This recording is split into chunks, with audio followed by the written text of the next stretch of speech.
Good afternoon and welcome to Week 6, the final day of Europe. We find out today who ends up going to Masters to face off against some of the best teams in the world. Joining me in the desk to start the day off is going to be Taco. Taco, got some exciting sets today.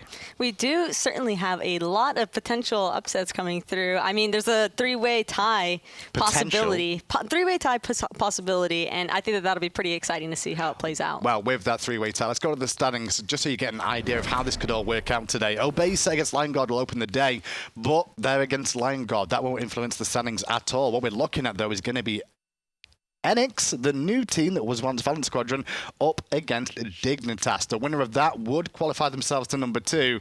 But at the same time, if they do split that set, Taco, there's a chance that good old Energy could catch them by placing well against Sanguine. And if Energy managed to find the 2-0 against Sanguine, like you mentioned, Hindu, the 12-point three-way tie, that would certainly be a spicy setup to see between those EU teams. But we start the day off in an interesting fashion as well. One thing I will mention to you one more time is the Caster.tv is going on right now. You guys can actually sign up to compete in a reality competition that will see you net $10,000 if you do come in first place. You'll have an opportunity to show off your casting knowledge or skill, and even if you don't have those, you could apply if you think you have what it takes to be one. I'm excited to see how that one plays out. Taco made it here somehow, so if they can do it, she can do it, so can you. If he can do it. I mean, I'm still not sure. I'm still not sure. It's undecided still from my point of view. I'm sorry. Well, I mean, one thing I am sure about, though, is that $10,000 is certainly a very nice prize to potentially pick up, and that's always something to look out for. Well, before we head over to the cast, we did say it's Obey going to be up against Lion Guard in the first game of the day. Obey have looked very strong. They've already qualified themselves for Masters, but this one's important to them in a way, Taco, because this could allow them to guarantee that first place. And guaranteeing a first place, being number 1, going into the Masters line is always a nice setup. I'm an idiot. For Obey. They're already guaranteed first. They're already guaranteed. That's right, 14 stupid. points. Nobody can catch them. But, yeah. I mean, it's still pretty awesome either way. It is. Well, let's see if Lion Guard can pick up some points here after having some role changes, or at least a roster change. Frostyak no longer on the side of Lion Guard, but Aggro and Anatolia standing by to bring us that first set. Thank you very much, Hindu and Taco. We are ready for the first game here of the day, the last week, though, of the SPL. And as I talked about on the desk, totally, this isn't a big game necessarily here for Obey, but this is a good opportunity for Lion Guard to potentially get some momentum coming into land and kind of move their seed up in that gauntlet land. It's going to be very difficult, though, because Obey Alliance, their only loss was against Team Elevate, surprisingly enough, managing to 2-0 every other team, having secured their spot into the Masters land as that first seed. Lion Guard is going to have a tough uphill climb here, especially switching their jungler here. Wow, Lion Guard banning away Kuzenbo from maniaKK. He was the one to bring it out here at the SPL level on Thursday. And Lion Guard immediately don't want to deal with it, so they're going to pick up that Hunbats first. And remember, like they mentioned on the desk, there's a new jungler in town for Lion Guard. No longer Frostyak, it's Rearward. Interesting. Apparently, he's a really top high-ranked player, very respected in the European community. We'll see what he's able to do with his Hunbats. But Terra Thoth being locked in for Obey Alliance, wouldn't be surprised here if maniaKK was to take this global presence in that solo lane. We know maniaKK is comfortable on the Guardians, but EmilZy has also played this Terra consistently for Obey. Wouldn't be surprised to see that signature Osiris locked in here for maniaKK. Vulcan and Fafnir, the 2 picks for Lion Guard. Yeah, it is going to be the Osiris. So Obey already with a nice balance of early and late game. They can rely on maniaKK in that solo lane to get the early pressure, but then come mid-game, that Thoth and Terra are going to be a real problem for Lion Guard to deal with. See, on one hand, maniaKK has been doing such a great job with this Osiris, but on another, EmilZy was also doing a good job with warrior supports as well, playing the Amaterasu, but instead electing to keep the momentum rolling. maniaKK has been going off on a tier. You want to make sure that you put him in a good spot, and now you're basically showing the world, showing the European scene like maniaKK is really strong with this god, and they're trying to get teams maybe to ban it out for him in coming land. Chiron for Ataraxia. No surprise there, though. We haven't really seen a lot of Chiron, if at all, quite yet here in Season 4, but with this game not really being that impactful for Obey, no surprise to see Ataraxia go to one of his favorites in that hunter role. Ullr and Bellona are going to be the final 2 picks here for Lion Guard. rounding out their draft. A pretty solid team fighting draft, I would say, for Lion Guard. Definitely a great idea to get the Bellona here, wanting to maximize that Scourge potential, making sure that maniaKK, once he dives that backline, you Scourge him, you get away the in-hands, and if he has Frostbound Hammer, you're going to be limiting his potential in these team fights. But Chang'e being locked in here for Obey Alliance yet again. again. This Chang'e jungle just showing its head again. It's starting to really catch on here in both Europe and North America. But we saw Twig absolutely kill it on this god last time around. The 1 pick, the 1 victory. Let's see if he can knock it up to 2 picks and 2 victories ready to go here in game between LionGuard and Obey. And the beauty between this Chang'e jungle is the fact that whenever she makes her presence known in that solo lane, this is something that teams have been preparing for, trying to take advantage of these solo laners that don't necessarily have the magical defense right away. And they have to decide whether or not they want to build into pure physical defense to make sure that they handle their solo lane matchup, or a little bit of hybrid, which will hurt them in the solo lane anyway. And Twig really doesn't. Last time we saw him on this character, he didn't really pressure any lane early on. It was very farm-oriented, waiting until the mid stages of the game, which really Obey wants to do regardless of who Twig seems to be on in that jungle. If you're LionGuard, do you want to play this very aggressively and try and pressure out this Chang'e jungle early? I definitely want to make sure that Chang'e doesn't get comfortable, making it sure that maybe you hit level 5 first, and it's going to be a race between both Rearward and CaptainTwig. Those ultimates are going to be the big deciding factors in these team fights between these two teams. So we haven't seen a lot of Chiron. You got to remember that even when he gets poked out, only 1 health pot, or excuse me, he still has 2 health pots there for Ataraxia, but that passive going to heal him and EmilZy up in lane whenever he uses those abilities. But LionGuard, they're the ones with the pressure early on here on this left-hand side. On the right, both teams splitting up their buffs as per usual. And again, I'm very surprised we don't see, we don't see a lot of invades on this Chang'e jungle, but I suppose it was last picked in this scenario, and you're picking into a pretty low pressure composition in the 2v2. Batz, Vulcan in the early game are not scary in terms of their clear potential. Not necessarily a level 1, but once level 2 happens with the meatball, it's very scary. Ataraxia taking a lot of damage, but charging right on out of there. And this is a good idea for LionGuard to kind of put more pressure here into the duel lane. Frezzyy is known to play very aggressive, and taking advantage of a Terra level 1 is always a good idea because she really has not much presence, whether it's the jungle or the laning phase at level 1. Well, ShadowNightmare and Rearward are coming around the side here, and Obey have no idea. Purification beads used by Ataraxia, but he knocks back Rearward, and in fact, Ataraxia is going to turn it around on a Frezzyy and pick up the first blood. The archers assisting Ataraxia. Frezzyy just went a little bit to him. He even died with meditation there, didn't respect the potential damage coming forward, and this is not something that LionGuard wanted to get off to a start here, trying to battle for their positioning up in the gauntlet. No, that was a great opportunity for LionGuard. They steal away both left side buffs in that scenario and have an opportunity to gank, but it's actually turned around on them. And don't forget that both ShadowNightmare and Rearward missed an entire wave in the middle lane, and while they were busy on that left-hand side, Prime and Twig invaded their red buff. So a pretty terrible turn of events right now for LionGuard. Experience definitely going to favor Obey Alliance here. Not only is CaptainTwig going to get a little bit more ahead of Rearward, but on the other hand, EmilZy is going to get more farm than Frezzyy, as he had to respawn and get back into that lane. And a level 5 Terra versus level 5 Fafnir, you can force a team fight just off of that presence alone. Without a doubt. Rearward just trying to get a foothold here in his first game in the SPL.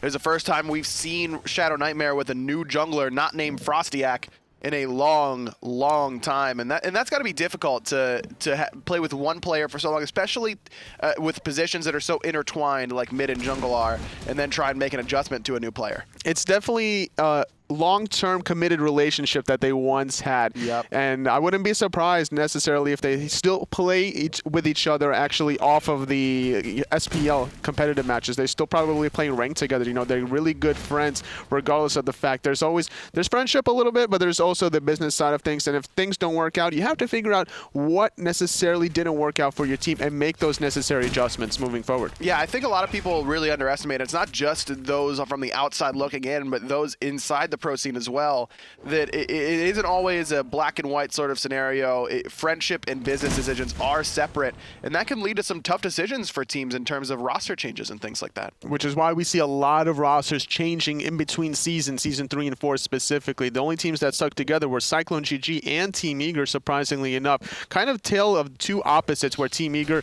was doing really well. You know, they made the semifinals of World, whereas Cyclone GG, they necessarily didn't do much, now known as Team Rival, excuse excuse me, and they elected to stick with their roster, trying to make sure they build as much synergy as possible. But now LionGuard making this jungle swap is going to be interesting to see how they develop their strategies moving forward into the gauntlet. Yeah, those two players in particular, ShadowNightmare and Frezzyy, you mentioned all the roster changes or non-roster changes that other teams made.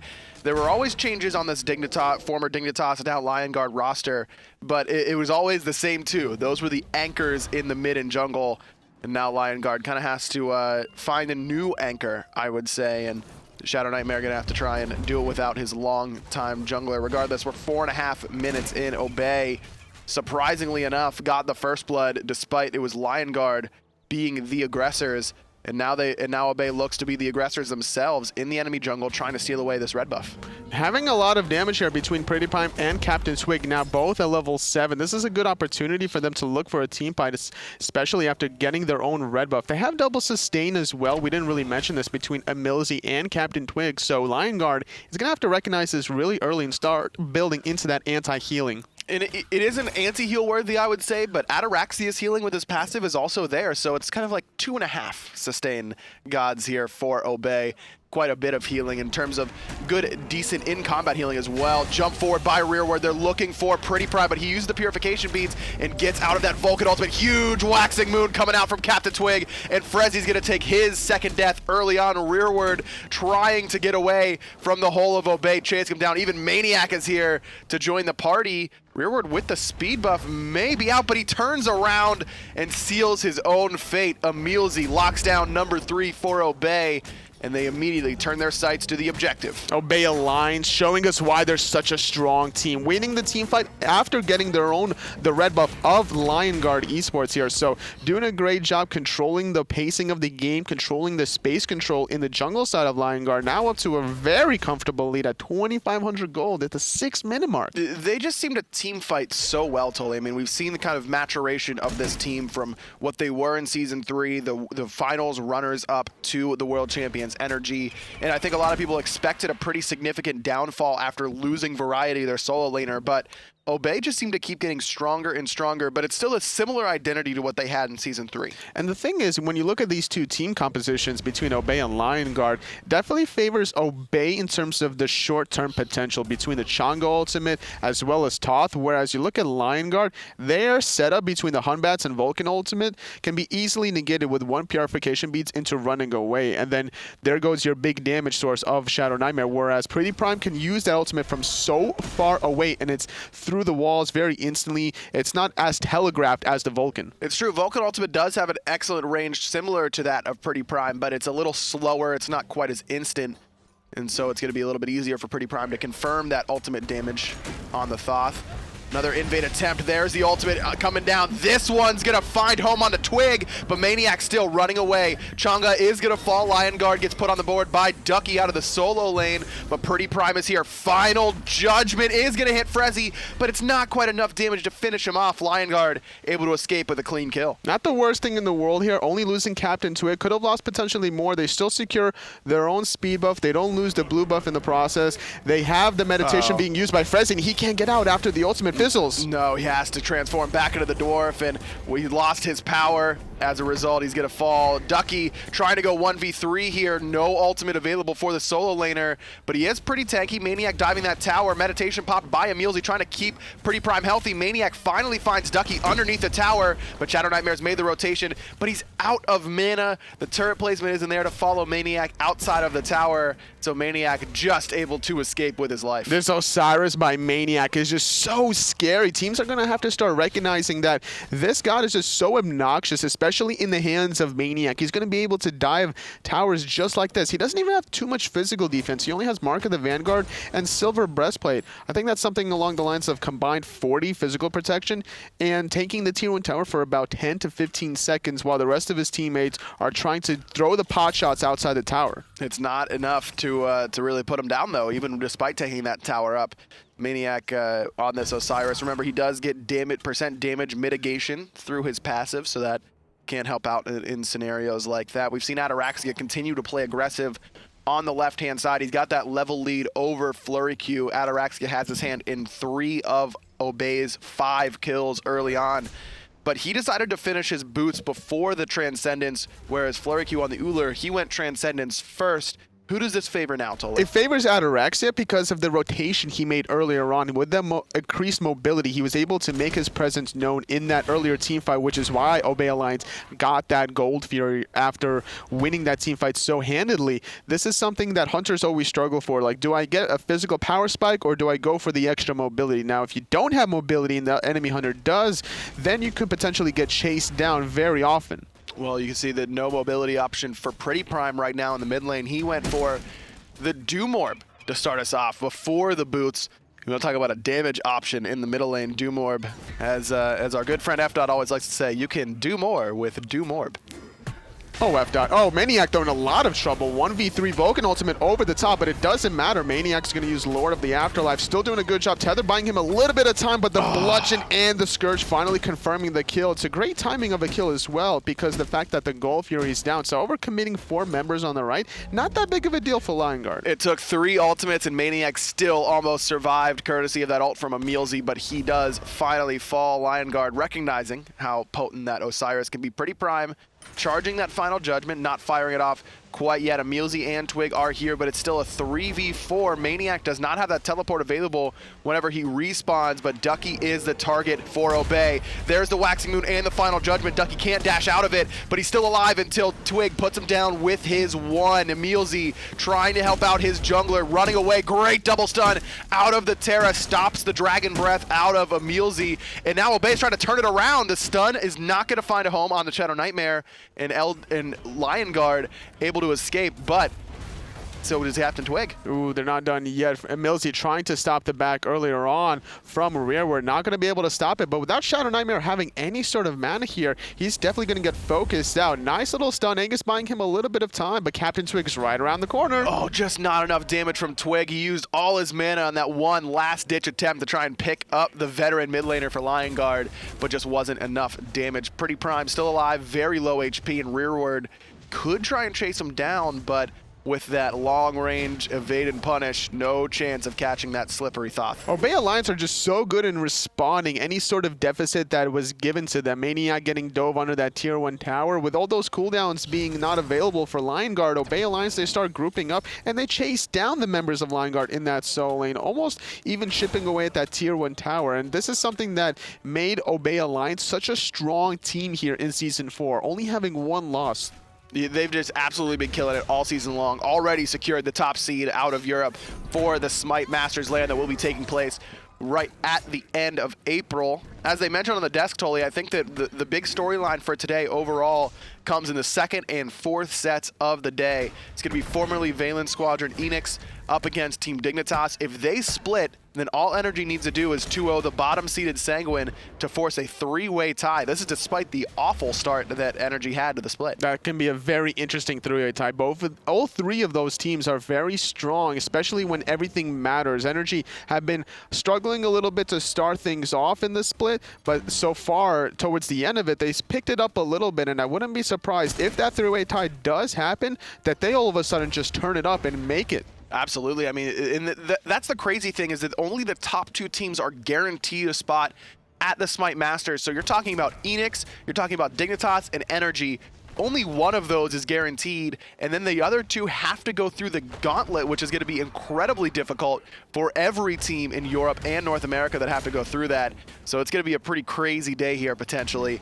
Going to be some crazy lands in April as well. Going to be a lot of excitement. Ducky here with Rearward has to use a Fear No Evil defensively as Ducky Eagles rallies away. PrettyPriMe picks up ShadowNightmare in the mid lane, while Twig and maniaK continue to chase down Ducky. He gets away. Can't say the same about his brand new jungler, I don't think. There it is. Twig hits him down, and Chang'e jungle making it happen. 2, 1, and 2, and Obey just controlling LionGuard all across the map. About 2.5 kills technically, as Ducky did have to back Frezzyy trying to defend this tier 2 tower. Nice little rotation by Frezzyy, stunning out maniaK, allowing Ducky to make this rotation off of the teleport. Very low is maniaK, but a nice tether stun is going to keep him alive. And remember, EmilZy and Twig have that sustain option for maniaK, but he also has teleport available, so the Osiris gonna just port back to base, could potentially teleport in and help out on this portal demon. Looks to be the call, but with Ducky and FleuryQ showing face on this right-hand side. Obey just going to back up and allow Ataraxia to continue to just farm it up on this left-hand side. I think I have to mention it, Tolly.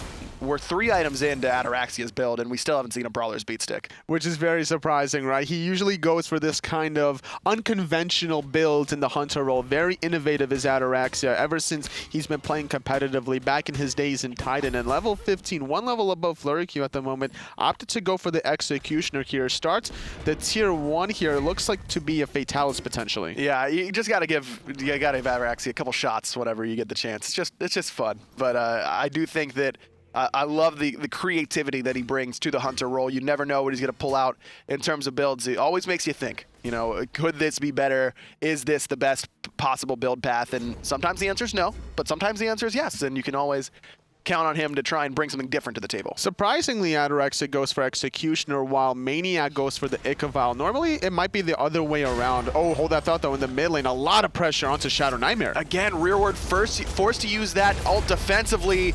PrettyPriMe puts in the final judgment, and Twig cleans up 2 underneath the tier 2 tower. 3 dead quickly for Lion Guard as Obey continue their dominance here in the spring split of Season 4. That's why you go Chang'e right there. It doesn't matter if you're fighting in the jungle or in the lane. You can get a beautiful double stun. The damage is very significant, not to mention the duration of the stun if you hit multiple targets. Terra's Blessing, Meditation, both ready to go as Obey try and siege down this middle Phoenix. Ducky just taking too much damage, and maniaKK puts number 12 on the board for Obey. A clean dozen puts them up by 10 kills, and the middle Phoenix. And we still haven't hit the 16-minute mark yet. They're looking so scary for Lion Guard. Heading into this first game, Obey Alliance looking so strong. They already secured themselves 2 Gold Furies. They're about to get the 3rd one once this respawns. Lion Guard having to defend their mid lane with those fire minions, struggling very deeply in the gold and the level department. And this is going to be a very slippery slope for Lion Guard unless they can start getting something back in return. But there's nothing really to take here. The Portal Demon's down. And Gold Fury's respawning, but Obey, they're here. They want that Gold Fury. They don't want Lion Guard to get some free gold. Frezzy's still sticking around, probably going to try and make a play with the hammer to try and steal it, but Twig and maniaKK say, not today, my friend. They box out at least Twig's former teammate. ShadowNightmare was just not in position even to steal that at all, instead electing to go for the mid farm, which I don't necessarily blame him for. He needs the levels and gold, but at the same time, you have to use your Vulcan ultimate to its greatest strength whenever you get the opportunity to. He's got 2 items, though, Tolly. He just finished Book of Thoth. My man's has 11 stacks on his stacking item, and they've lost their Phoenix at this stage. It's a tough road to climb right now for Lion Guard. Absolutely down over 12,000 gold. And you look at the experience differences as well. I mean, EmilZy's level 14, and there's only 2 members on Lion Guard who are even close to level 14. A last-ditch Fire Giant pull here from Lion Guard is going to be, Twig just walks up and says, really, guys, is this what we're going to do? And then Frezzyy and Ducky say, nah, all right, we won't do it. Yeah, at that point, honestly, that's all it takes is a Chang'e jungle to stop all 5 members from Lion Guard to be able to even attempt this Fire Giant objective, even from attempting to do the speed. Rearward uses his Fear No Evil again defensively to this time to save his own speed buff. Terra's Blessing popped as Obey want to chase this down, and the focus is ShadowNightmare. Twig puts him number 5 in the kill column. Rearward getting chased down here by maniaKK. Look how fast he is. Mama, there go that man. maniaKK diving the Phoenix on the right-hand side. Speed buff. Luckily, buying Rearward enough time to get out of combat to use that blink, and maniaKK with the Terra's Blessing and the Winged Blade was able to do all that work. Ducky wants to rally there, but the rest of Lion Guard is on the retreat, and I don't blame them. Ataraxia up into Sagittarius, trying to use that ultimate to put out some damage, but the Aegis from FleuryQ prevents his death. Rearward celebrating that he survived and has a speed buff, and usually in games like this, Totally, that's enough. I'm just happy when you get your speed. That's not so bad then. That's what a jungler really wants, honestly, at the end of the day. Like, we lost the game, but hey, what? Guess what? I got my speed. That's all that matters. Did you see that speed buff? I got away from maniaKK. I secured that speed buff, man. That was a hot play. Hot plays all around from Obey right now. Baker's dozen, 13-2. About to secure themselves the first Fire Giant of the game. No one from Lion Guard even close.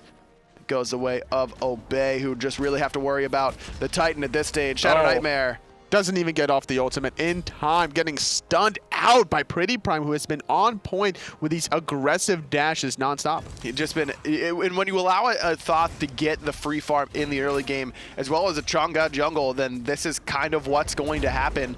No pressure in the mid lane for either team, but it ends up favoring Obey. Right side Phoenix falls quickly to the first seed in Europe. maniaKK picks up Rearward. Ducky's gonna be next, and FleuryQ stunned out, 4 dead, only Frezzyy alive as Obey knocked down the Titan for an easy Game 1 victory. Obey Alliance definitely showing up yet again non-stop. They're not comfortable with the 16 points. They want more. They want to shut down Line Guard even harder than they already have been this whole split. I mean, there's no reason to kind of let off the gas pedal at this stage, Tolly. I mean, this is your last week of real competitive play. Yes, they'll be practicing and scrimming up until the land, but you want to end the spring split with a bang. Absolutely, and showing the whole world, Chang'e jungle still works for Obey Alliance. Yeah. maniaKK still doing work with Osiris as well, looking like just an absolute monster, penetrating that back line, going for a very aggressive build as well, going for the Ichavile after that hide enemy line. I mean, they were so far ahead it didn't really end up mattering, and I really liked that draft from Obey because it didn't tell us anything. It's like, okay, we know Twig plays Chang'e jungle. maniaKK is still farming people on Osiris. Hey, did you know Ataraxia had Chiron in his god pool? Yes, everyone knows Ataraxia has Chiron in the god pool. You're not showing anything leading up to land. These are picks that they've done time and time again all throughout the spring split. Absolutely.